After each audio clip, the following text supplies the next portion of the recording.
fantastic.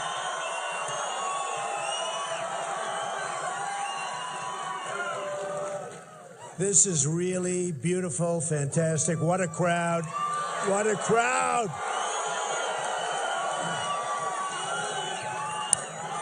Well, I want to thank everybody. You know, we have a big night tomorrow night. Is anybody like thinking about it? It's going to be good. We've had so many good things happen over the last 5-month period. It's been actually amazing. The people of this country are absolutely incredible people, and I am honored to be with you tonight. It's like this all over the place.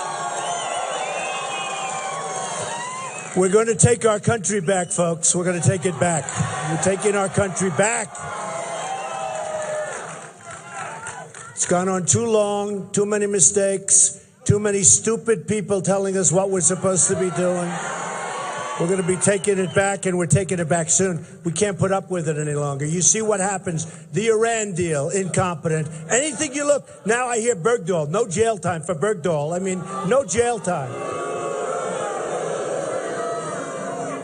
We have a man there who left. He's a traitor. He left. 5 people killed looking for him.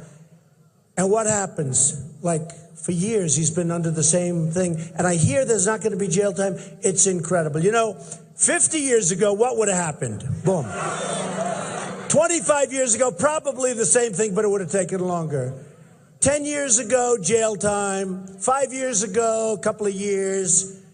Now he's going to get nothing. He's going to get nothing. Well, I'll tell you what. I'm just thinking of it now for the first time. If I get in, we will review his case, I promise you. And you know what? Statute of limitations, we'll be reviewing Hillary Clinton's case, too. I can tell you. We're going to be we will review that. You know, before I go too far, I've made some great friends, and you know, I announced and I talked about illegal immigration. There was a huge firestorm. Everyone went crazy. Oh, illegal immigration. It wasn't even something that people were going to talk about. And then all of a sudden they started saying, you know, maybe Trump is right. But I went through 2 weeks. It was unbelievable. And I mean, it was really incredible. I didn't mind it. You know, it's like called life because I'm telling the truth. I don't mind when you're saying something that's correct. And this country needs to get away from political correctness. It's killing us. It's killing us. It is absolutely killing us. And I announced we talked about what's happening at the border. We talked about the illegals pouring in. And all of a sudden, people started seeing lots of crime, and they started really seeing it. It was focused because it was like a magnifying glass. And we had beautiful Kate in San Francisco who was killed and shot 5 times. And then we had so many others. We had the woman a few weeks ago in California, raped, sodomized, 66-year-old veteran, raped, sodomized, and killed by an illegal immigrant. We have much, much crime, so much all over the place. And a friend of mine, I see him backstage with a group from Remembrance families. You know Remembrance, right? These are people whose families have been devastated by people that weren't supposed to be in our country. People that came here, were forced here by countries that are smarter. And I want to just they're friends of mine, and in particular, somebody I've really gotten to know well, and he's a special man. Could the Remembrance families come up? And this is Jamil Shaw. Come on up. And get the families up. Come on up.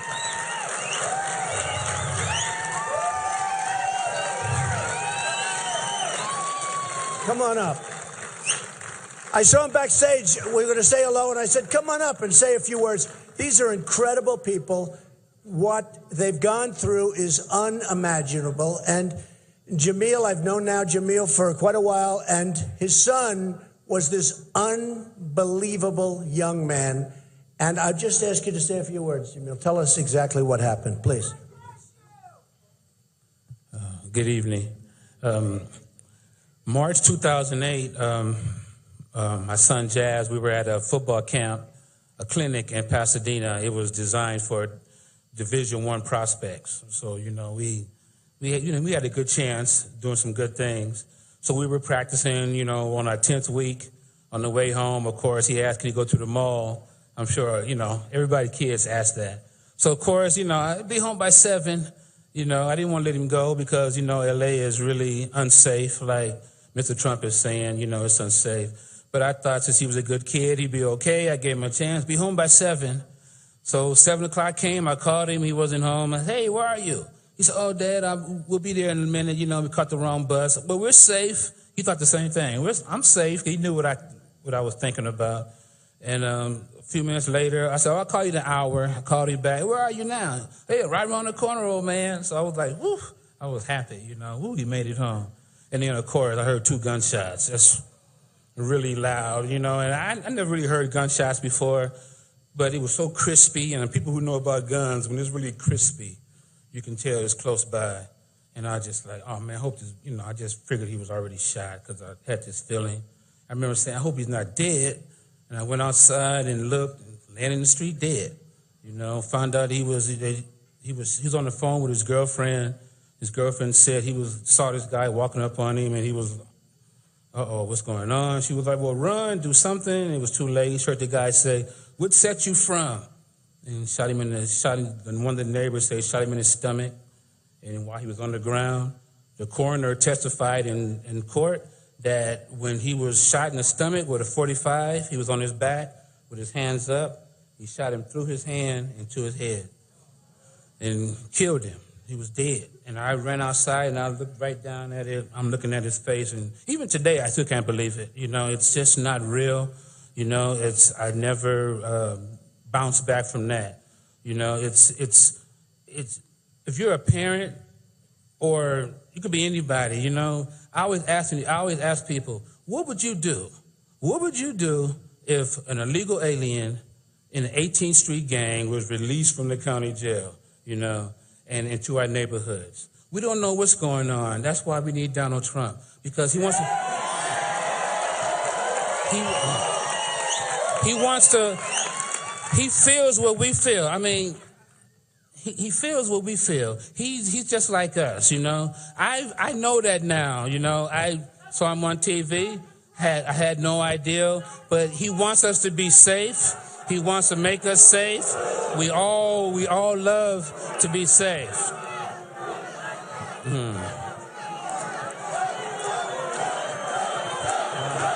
Yeah, Trump. And you have to ask, and you ask these people like that, you ask them, what would you expect of somebody running for president to do if you heard that illegal aliens were murdered Americans? Trump is what we need. He speaks for the dead. He speaks for our families. We love Donald Trump. And if everybody, all we have to do is just go and vote. Don't be scared of people like that. Don't be intimidated at people like that. Nothing is wrong with us. We don't have to like illegal aliens. We don't have to. We're Americans. We want Americans first. Why can't we be first? We should be first. Donald Trump wants us to be first, and we have to stand with him because he's standing for America, and trust in him like I do.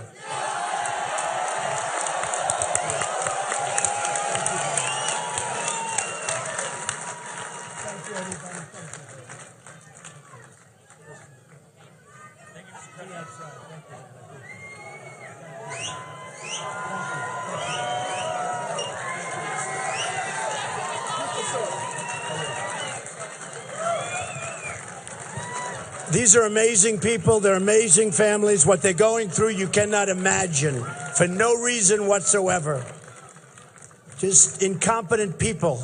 They allow these people to come into our country. It's a disgrace. It's a disgrace. Okay.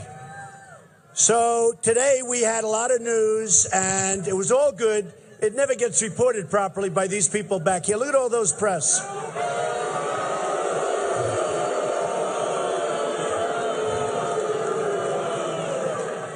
Well, I've learned 2 things more than anything else: how smart the people are and how bad and dishonest the press is, because it is really dishonest. It is really, really dishonest. So we had a lot of polls coming out today, and they were really good.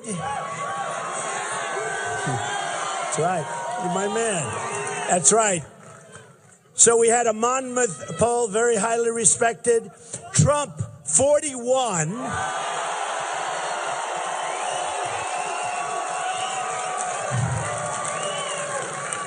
Cruz, 14. And everyone else much lower. I mean, somewhere.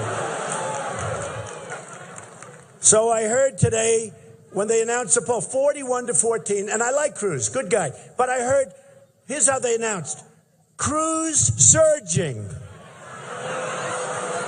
So when I heard, this was on television, Cruz surging, so I said, oh, I don't know, that sounds bad to me.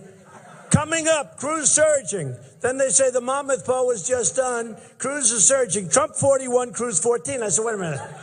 What's going on? I tell you what, they are the most dishonest people. Then, you know about CNN. CNN came out just recently, 36 to 16. Gravis poll, highly respected, 42 to 16 to 12 to 11.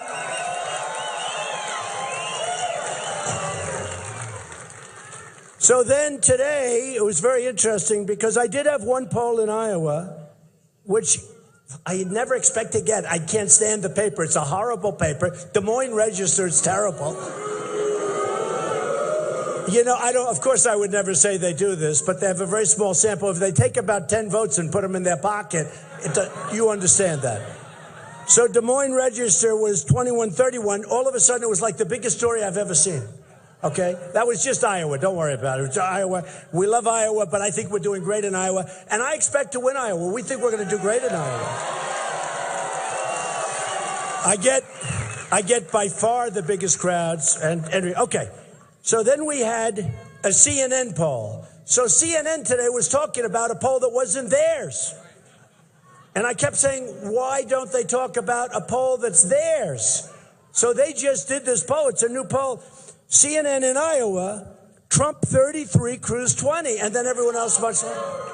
So we actually sent a couple of emails, started to tweet a little bit. You know, the Twitter's great when you have between 5 and 10 and 13. We have so many people. We have millions. So we started to tweet. We said, why is CNN not playing their poll? It's their poll. So if anybody has an idea, please let me know before the evening ends. Then we had a Fox News poll, which was a pretty good poll. It was pretty much tied. Then we had Quinnipiac. And Quinnipiac was 28, Trump 27, Cruz. In other words, we won. They call it a tie. They say it was tied. Okay. I mean, sort of win. You know the bottom line? I think we're going to win Iowa. I think we're going to win New Hampshire big. I think that, frankly, if we win Iowa, we run the table. I think, frankly, if we win New Hampshire, which we're way, way, way up, and South Carolina's been unbelievable. And by the way, in Nevada, we're winning big, big, big.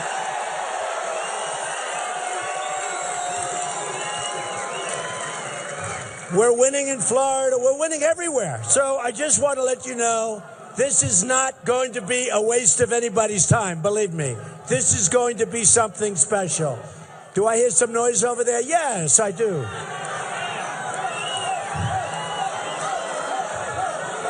Bye-bye.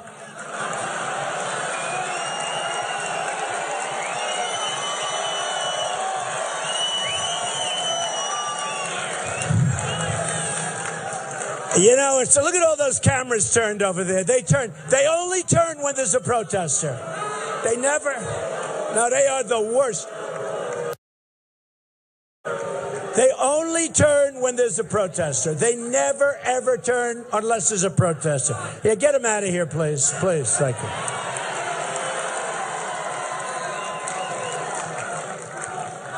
Get them out.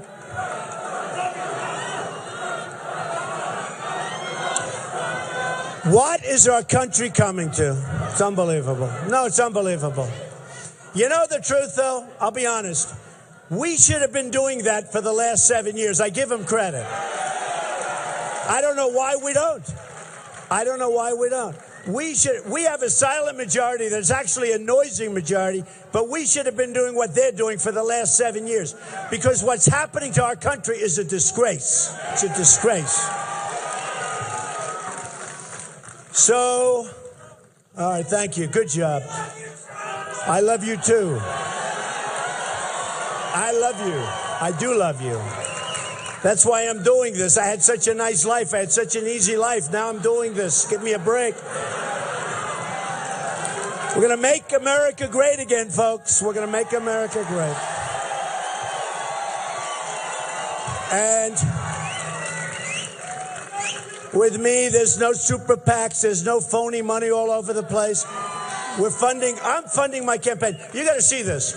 These people, $125 million super PAC, I guarantee you whoever it is, you know who it is, right? But there are many of them. There are many of them. They have all of this money in super PACs. The super PACs totally control the candidate. They totally control the candidate. If they want something, they get something. And if it's not to your benefit, they couldn't care less. They don't care. Believe me. And that's what's sick about the system. And frankly, 6 months ago, I was on the other side. I was like the fair-haired boy. I gave $350,000 to the Republican Governors Association. I was on the other side. I was like establishment. Can you believe it? Now I'm a politician. I hate the term. I'm a politician. I'll never be a politician. I don't want to be a politician. Don't want to be a politician.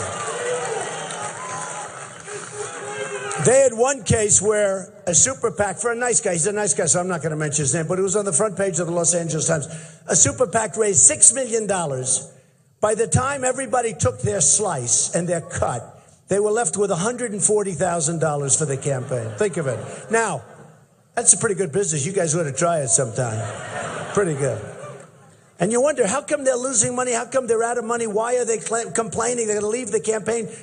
Because you have to see the money that's being made. You have to see the money that's being made by people raising money. It's insane. It's better than being a real estate broker. I want to tell you that, folks. You can do this and you can retire after one campaign. It is a disgrace what's happening with money. It's a disgrace what's happening with influence. And we're going to end it, folks. We're going to end it. We're going to end it.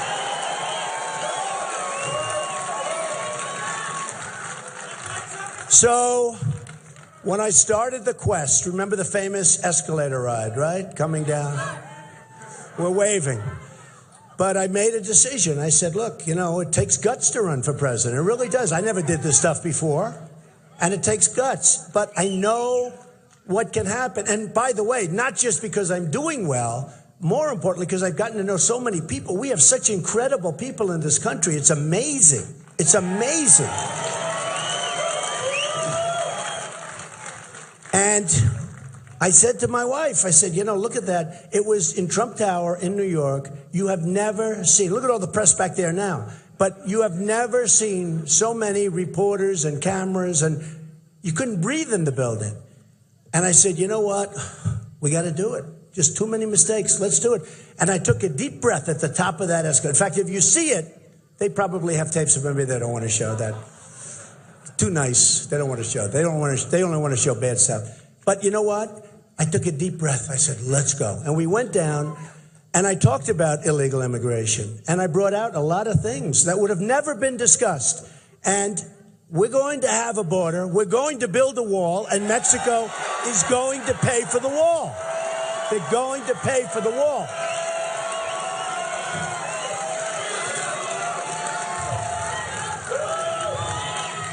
Now, a lot of the people that are running against me, they say, oh, well, Mexico will never do that. Why would they do that? Because they're politicians. They have no idea. They don't know business. They don't know business. Look, Mexico, I love Mexico, just so you understand. I love the Mexican people. I have thousands that have worked for me over the years. They're fantastic people. But their leaders, right? Do we love Mexico? We love Mexico. I agree. But their leaders are too smart for our leaders. Because our leaders, not so good, folks, okay? They're too smart, they're too sharp, they're too cunning. What's happening at the border is horrible. What's happening with trade? I mean, we have Ford building plants in Mexico. We have Nabisco moving from Chicago, their big factory, into Mexico. They'll make Oreos. Think of it. No more Oreos for us, right? No more. Somebody served me Oreos the other day. First time in my life. I said, I'm not eating Oreos anymore. But they left Chicago. They left Chicago, and they're going to be moving a big plant into Mexico. Tennessee, a great state. They thought they had it made with this car company. All of a sudden, at the last moment, the car company announced they're going to Mexico. It's out of control. It's out of control. So Mexico is beating us at the border. They're beating us at trade. Now, here's the story. Mexico is we have a trade imbalance. We have an imbalance with Mexico of over $40 billion a year. And that doesn't include drugs. The drugs, you can probably double it. Who the hell knows? That's free of drugs. But the drugs pour across. Now, we have no wall. And when we do have a wall, it's a little toy, like built by Barron Trump, okay? It's a little toy. Did you ever see the picture, pretty famous picture, where they have a wall and they built a ramp on each side of the wall and they drive trucks over loaded up with drugs. They drive it right over the ramp. That's not a Trump wall, folks. This is a big building. See that ceiling? That ceiling is much lower than my wall. Believe me, we have a real wall. We have a real wall. And I know how to build it. And I know how to get them to pay for it. It's very simple. Folks, you're killing us. You're making too much money. Now, the wall's going to cost $9 billion. Okay, a lot of money. The Great Wall of China is 13,000 miles long. That was built 2,000 years ago, right? We say we can't build a wall. You know, a lot of the people that are opposed to the wall now wanted to build it 14, 15 years ago. And you know, one of the reasons they couldn't build it is they couldn't get an approved environmental income. Can you imagine this? They couldn't get environmental impact statements approved. They couldn't get them. There was a snake in the way. There was a turtle in the way. There was a toad in the way. There was a snail in the way. No, they couldn't get it. Just like when I said, knock out the oil, right? I've been saying that. Knock out the oil. One of the reasons they didn't want to knock out the oil, take it away from ISIS, take away their money, a big part of it, although they get a lot of money from a lot of other things like banking. We'll talk about that. But one of the reasons they didn't want to knock out the oil, they didn't want to hurt the environment. This is serious. They didn't want the fumes going into the atmosphere. And then we're supposed to win. What do you think General Patton would say? I mean, he was a brutal guy that liked one word. It was called winning. So what do you think General George Patton would have said if the president said, listen, don't hurt anybody, let's nice and easy. We don't want to put any pollutant in the air. Don't forget, he'd say, you're fired.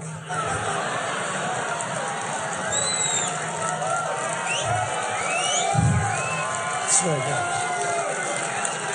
Now, can you imagine? Now, we have the General Pattons, and we have General MacArthur. We have great generals, potentially, in our midst. I mean, they go to Annapolis, they go to West Point, they go to Air Force Academy. These are great people. We have great people. But probably the best ones are kept down. We lost a good general 2 years ago because he was foul-mouthed.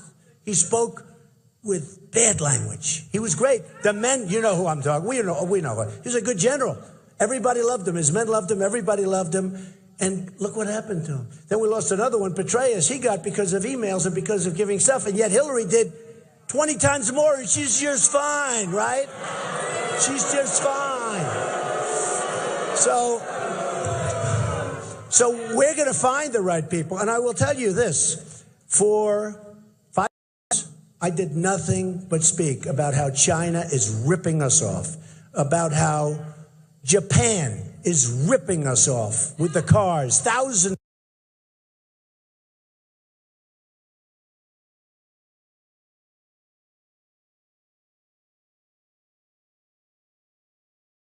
and thousands of cars pouring in. I was in Los Angeles. I mean, these boats are massive. The ships, they're massive cars pouring in. It looks like the Long Island Expressway. The cars just coming off the. We get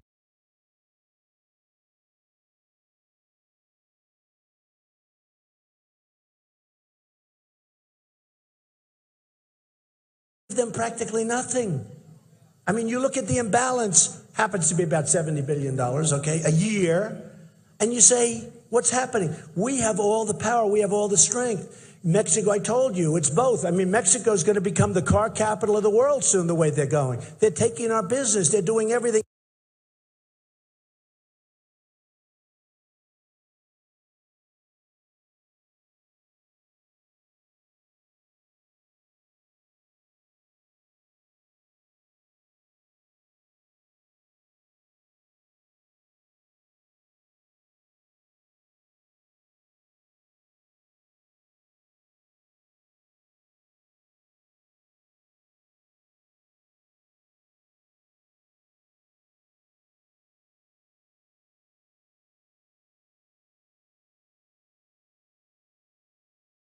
And in addition, they kill us at the border. That's going to end. It's all going to end. It's all going to end. Believe me, it's true. They never move. Don't worry, they won't move. But did you see when you had that protester over there? Boom, those cameras, they were bent like a pretzel looking, trying to find.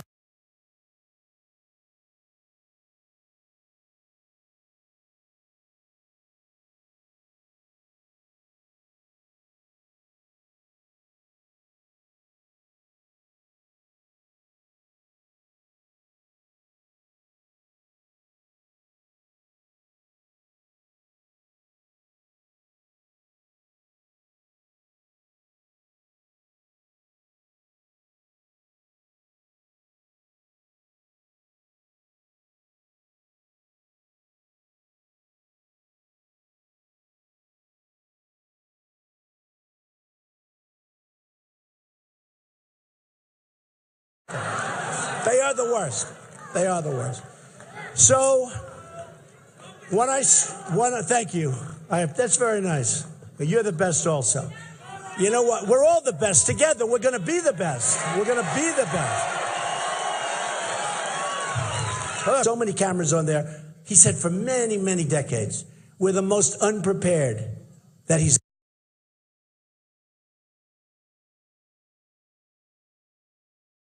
You know, somebody wrote recently, they said, Trump's a really good speaker, but the one problem he has, he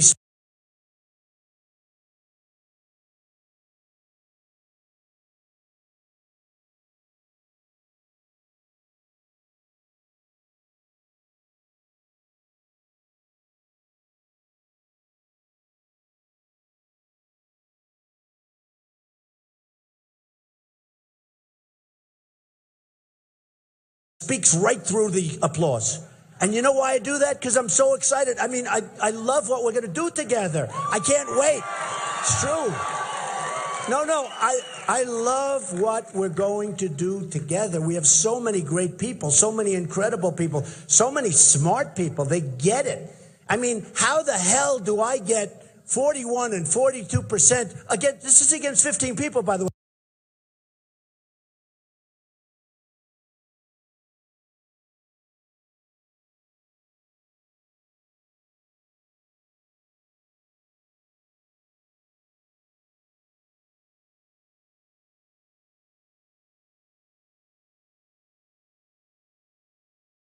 This isn't against two people.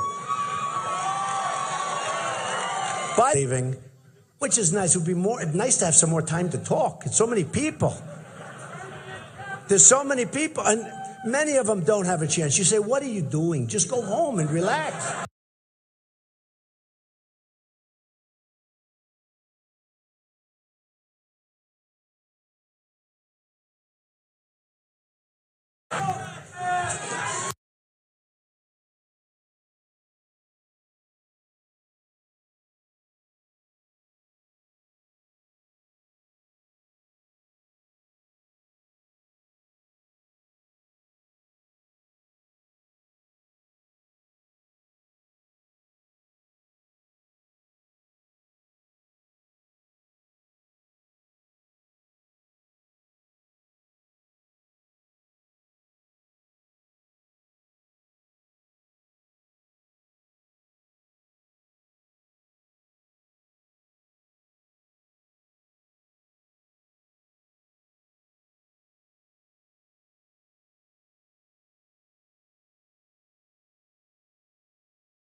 This guy.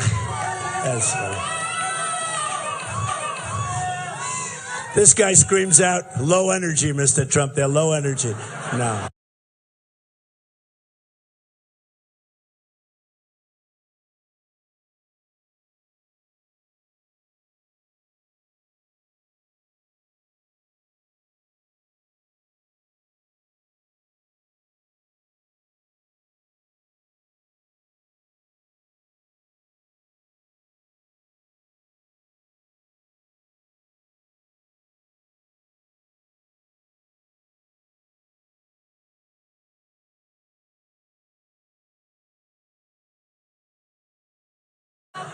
And I'm saying to myself, then you turn on the news, you see they're cutting people's heads off in Syria because they're Christians. They're doing, and other reasons, and frankly, any other thing they want. They're drowning people in steel cages. And she's saying Donald Trump has a harsh tone. Well, I don't like his temperament. Oh, that's fine. Look, we've got to get. Does a meeting, and she's gonna have like.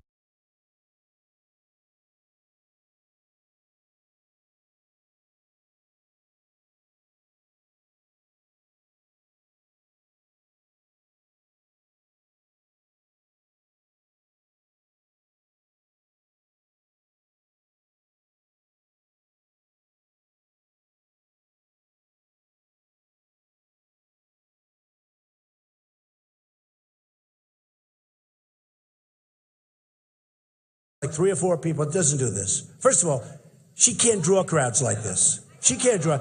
She'll get 200 or 300 people. I won't mention names, but a couple of the candidates last night, one had 51 people, they counted it. One had 153. We have, what, 4,000 or 5,000 people here. It's like packed. Packed. Place is unbelievable. And you know, I have some beautiful stuff in Las Vegas. There's plenty to do here. So when you come out, and we can't even give you seats because there's too many people. Sorry about that, folks. We had.